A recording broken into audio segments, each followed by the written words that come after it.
नमस्कार, स्वागत है आप सभी का हरियाणा वॉइस में। मैं हूं आपके साथ सुनील चौहान। वहीं सीएम मनोहर लाल ने आज राष्ट्रपिता महात्मा गांधी और पूर्व प्रधानमंत्री लाल बहादुर शास्त्री की जयंती पर उन्हें पुष्पांजलि बाकायदा अपने सोशल मीडिया पर उन्होंने लिखकर दी है। ट्वीट किया, राष्ट्रपति महात्मा गांधी जी एवं पूर्व प्रधानमंत्री श्री लाल बहादुर शास्त्री जी की जयंती पर उन्हें नमन कर पुष्पांजलि अर्पित की। इस अवसर पर राजभवन में आयोजित कार्यक्रम में राज्यपाल श्री बंडारू दत्तात्रेय जी के साथ प्रार्थना सभा में सम्मिलित होकर भजन और गीत सुने। इस महान विभूति के आदर्श और शिक्षाएं नव भारत के निर्माण में सदैव हम सभी का मार्ग प्रशस्त करती रहेंगी।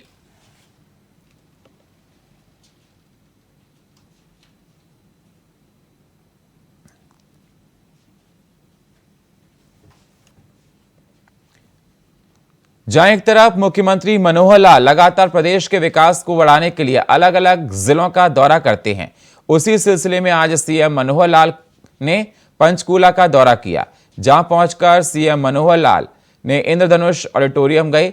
चूंकि इंद्रधनुष ऑडिटोरियम में योग एवं आयुष सहायक शिक्षक प्रशिक्षण शिविर लगा है। सीएम मनोहर लाल ने आयुष विभाग द्वारा लगाई गई प्रदर्शनी का अवलोकन किया। वहीं इस अवसर पर उन्होंने कहा कि योग को एक मिशन और एक साधना के तौर पर विकसित करने के लिए ग्राम स्तर पर और व्यायामशालाएं खोली जाएंगी। साथ ही योग सहायक, योग कोऑर्डिनेटर के साथ साथ हर जिले में योग कोच भी लगाए जाएंगे। तो आपको बता दें, सीएम मनोहर लाल पहुंचे पंचकूला और शिक्षक प्रशिक्षण शिविर का दौरा किया। वहीं सीएम मनोहर लाल ने ड्रग फ्री हरियाणा की मुहिम को और भी तेज करने का ऐलान कर दिया। बाकायदा इस मुहिम को लेकर सीएम मनोहर लाल ने अफ्रीका महाद्वीप की सबसे ऊंची चोटी किलिमंजारो को फतेह करने का जो माउंट एवरेस्ट विजेता, वर्ल्ड रिकॉर्ड होल्डर और हरियाणा पुलिस में सब इंस्पेक्टर रामलाल शर्मा से मुलाकात की और उन्हें शुभकामनाएं दी। बाकायदा सीएम मनोहर लाल ने अपने सोशल मीडिया हैंडल पर लिखा कि भोपाल हरियाणा के लिए बेहद खास होगा जब भारतीय तिरंगे के साथ ड्रग फ्री हरियाणा अभियान को भी ऊंचाइयां प्राप्त होंगी।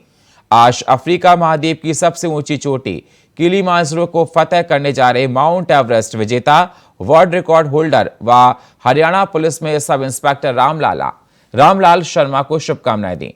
जन जन की मुहिम बन चुकी है।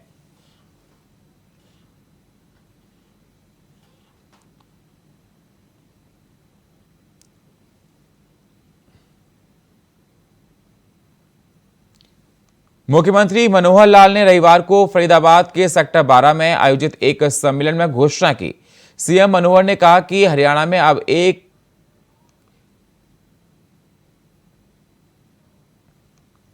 आपको बता दें, लगातार हरियाणा में अब 1 लाख रुपए से सभी बीपीएल राशन कार्ड धारक परिवारों को हर महीने 2 लीटर मुफ्त सरसों का तेल मिलेगा। इससे प्रदेश के करीब 28 लाख लोगों को फायदा होगा। इसके साथ इन्होंने बीपीएल कार्ड बनवाने के लिए बिजली बिल का बाध्यता को भी खत्म कर दिया।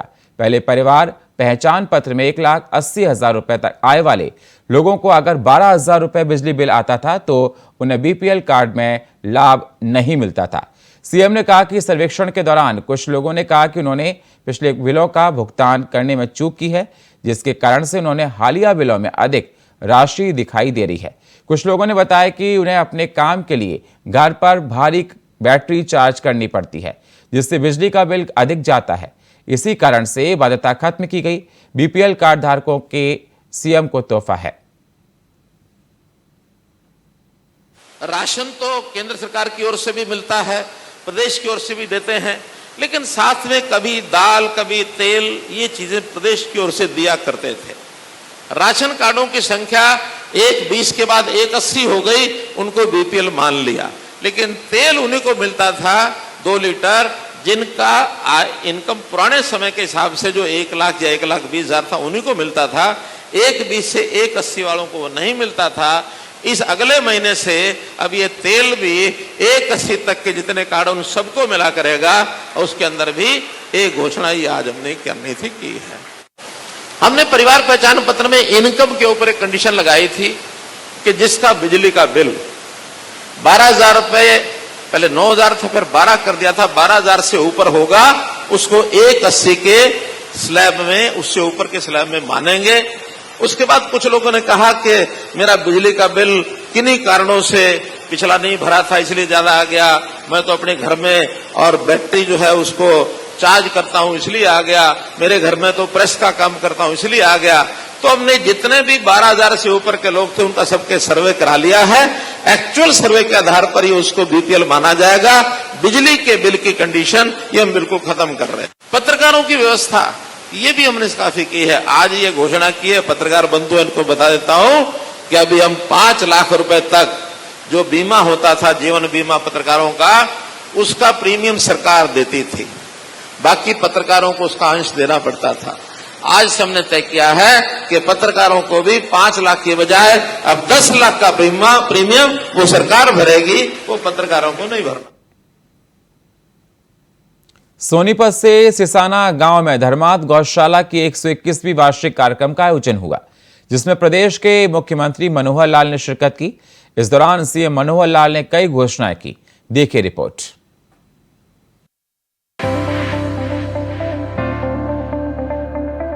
हरियाणा के सोनीपत से सिसाना गांव में धर्मार्थ गौशाला की 121वीं वार्षिक कार्यक्रम का आयोजन हुआ, जिसमें प्रदेश के मुख्यमंत्री मनोहर लाल ने शिरकत की, जहां उनका जोरदार स्वागत हुआ। इस दौरान कार्यक्रम को सीएम मनोहर लाल ने कहा कि सिसाना धर्मार्थ गौशाला के लिए 1000 गौवंश रखने के लिए व्यवस्था करने पर उन्हें 70 लाख शेड का अनुदान भी दिया जाएगा। मुख्यमंत्री ने यह भी कहा कि गौशाला के लिए 30 लाख रुपए मुख्यमंत्री कोष, 11 लाख रुपए सांसद रमेश कौशिक और 9 से 10 लाख मोहन लाल बड़ौली विधायक देंगे। इस प्रकार सिसाना गौशाला के लिए 51 लाख रुपए देने की घोषणा की गई है। साथ ही सीएम मनोहर लाल ने कहा कि उनका इस गौशाला से पुराना संबंध है। पहले भी कई बार गौशाला में आने का मौका मिला। सड़कों पर बहुत सारा गौवंश घूमता है। अब हर जिले में सड़कों पर घूमने वाले गौवंश से मुक्ति दिलाने के लिए योजनाएं बनाई गई हैं। वहीं उन्होंने कहा कि सड़कों पर घूमने वाले गौवंश के लिए बजट 40 करोड़ बढ़ाकर 400 करोड़ कर दिया गया है। गौवंश के लिए नई गौशाला बनाई जाएगी। 2 में इसकी स्थापना पंडित स्वर्गीय श्री हरनाथ जी ने की थी 1902 में। जैसे आज आप कह रहे हैं कि 121वां इसका वार्षिक उत्सव है, 121 साल पहले उस संस्था के लोग उसको चलाते रहे होंगे और फिर 1978 में यानी उसके 76 साल के बाद इस इलाके के 61 गांव की पंचायत ने मिलकर के और इस गौशाला को अपने पास लिया। पूरे समाज की एकता ये कैसे ध्यान में आई कि 61 गांव सब मिल करके इस गौशाला को चलाते हैं। निश्चित रूप से योगदान भी करते होंगे। गोधन संख्या तो कितनी है मैं एकदम नहीं, मैं भी नहीं बता सकता, आप भी नहीं बता सकते। मैं भी मंच पर बैठे बैठे पूछ रहा था कि कितना गोधन है यहाँ। 4000 से शुरू हुए 7000 तक पहुंच गए। एक ने 4000 का, एक ने 5000 का, और मंच पर हमारे कृष्ण दैया जी जो पूर्व प्रधान है वो 7000 कह गए। क्यों? लेकिन उसके बाद ही देगी जितना पहले आपका है, उसके आगे बढ़ाओगे तो ज्यादा देगी। पहले वाला तो जैसे मिलता है वैसे ही मिलेगा, लेकिन उसके आगे बढ़ाओगे तो उसके लिए ज्यादा भी देगी। अब इसमें से ही विषय खड़ा होता है कि आपकी गौशाला पहले 4000 पशुधन की है या 5000 की है या 7000 की है। इसके बाद जो बाहर सड़कों पर गौवंश घूमता है वो अलग से ला करके हमको अपनी गौशाला में रखने का मानस बनाना होगा, चाहे वो छोटी हो चाहे बड़ी हो। कि इस बार ग्रांट देने के बाद मैं यहाँ आया हूँ तो अभी हमने उस ग्रांट की साल भर की जो भेजी है, 12 लाख पिछले साल की बची हुई थी वो भेजी है और 30 लाख इस साल की भेजी है। लेकिन आज मैं आया हूँ तो खाली हाथ तो मुझे जाने नहीं दोगे, दूध भी पिलाओगे और साथ में तो मैं ये घोषणा करता हूं कि 30 लाख रुपया इसी साल में और एक आपकी ग्रांट जो है वो हम भेजेंगे।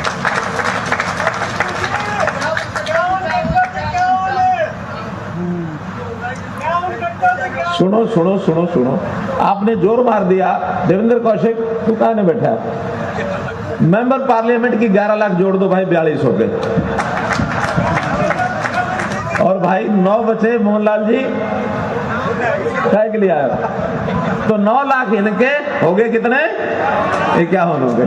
ठीक है, 51 तो ये हो गए, लेकिन ये सारे 7,000 पशुधन तक तो यही रहेगा, और 7,000 के आगे अगर और 1,000 आपने ले आए, उसके लिए जमीन भी मुझे बताया कि 16 एकड़ जमीन या पंचायती जो है सिसाना सेकंड पंचायत की, लेकिन गौशालाएं चलाना आपका काम, पैसों की दिक्कत आएगी, हम है बैठे हुए।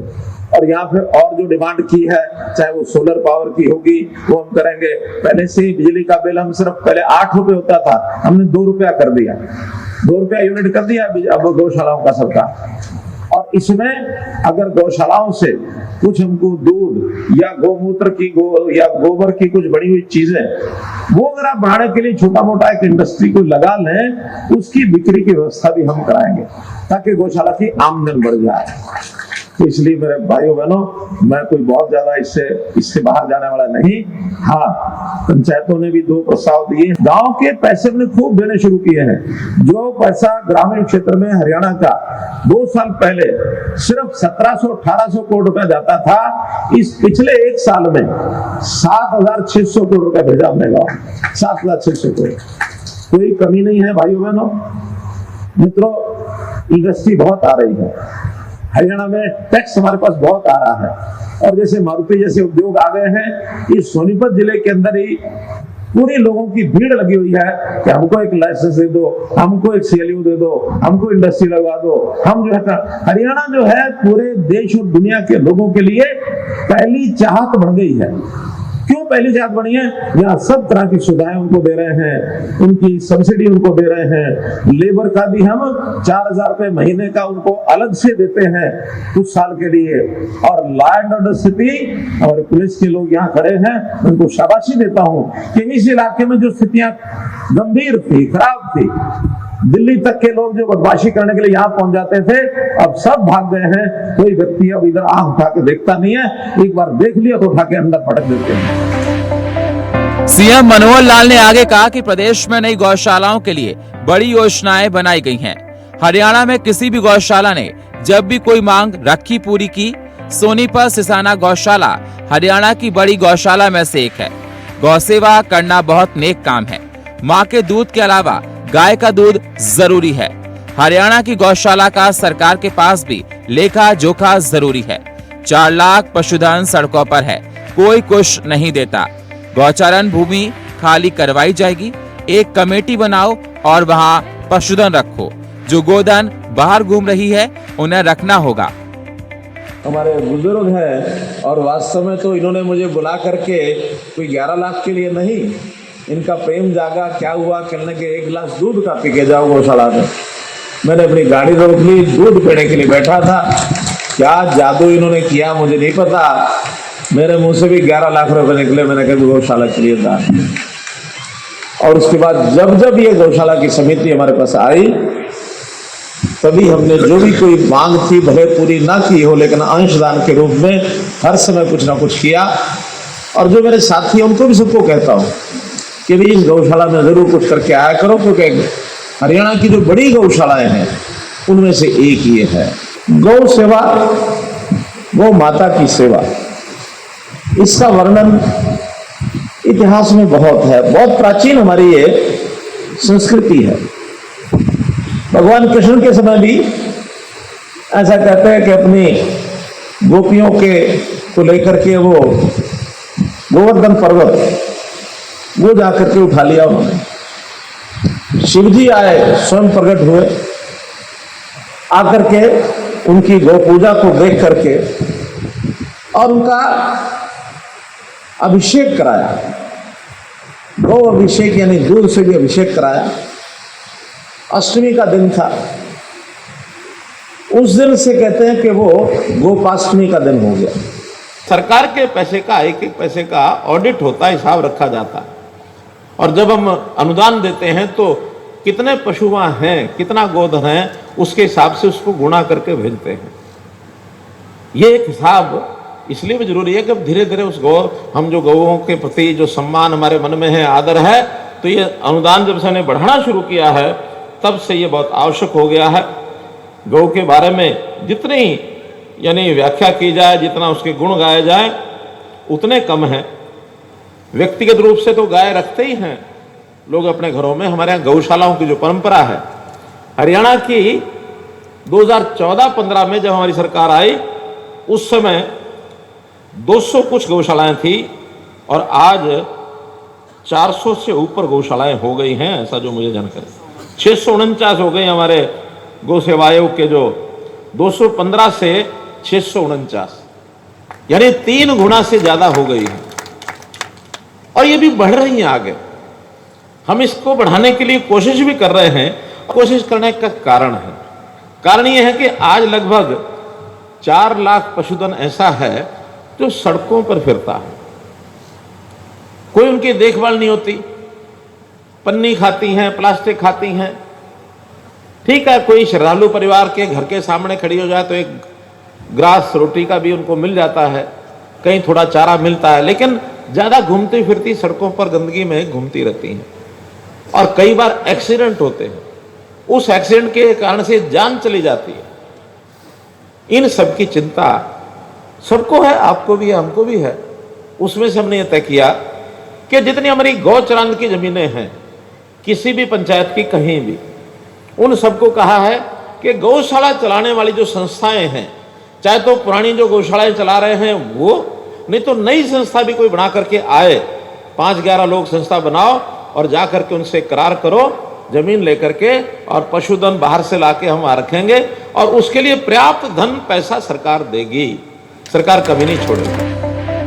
बहरहाल सीएम मनोहर लाल की इस कोशिश से सड़कों पर घूम रहे आवारा गौवंशों को जहां राहत मिलेगी, तो वहीं एक बार फिर से निराश्रित गौवंशों को भी आश्रय मिल जाएगा।